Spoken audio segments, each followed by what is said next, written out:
விநாயகப் பெருமான் அன்னை பார்வதி தேவியால் உருவாக்கப்பட்டு சிவனின் கோபத்தால் தலை துண்டிக்கப்பட்டார்.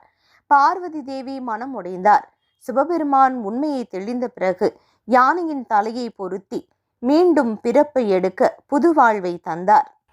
விநாயகப் பெருமான் ஆவணி சதுர்த்தி திதியில் பிறந்ததால் அந்நாளை விநாயகர் சதுர்த்தி என நாம் கொண்டாடுகின்றோம்.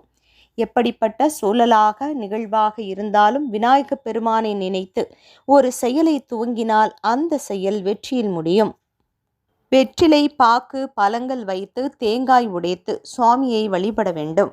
விநாயகர் சதுர்த்தி நன்னாளில் களிமண்ணாலான விநாயகர் சிலை அல்லது மஞ்சளால் பிடிக்கப்பட்ட விநாயகரை வைத்து அருகம்புல் மலர்களால் அலங்கரித்து தூப தீப ஆராதனைகள் செய்து மோதகம், கொழுக்கட்டை, அவல், பொரி, சர்க்கரை பொங்கல் இவற்றை வைத்து படைத்து வழிபாடு செய்ய வேண்டும். வழிபாட்டில் ஓம் கணபதியே நம என்ற மந்திரத்தையும் சொல்லி வழிபாடு செய்வது சிறப்பு.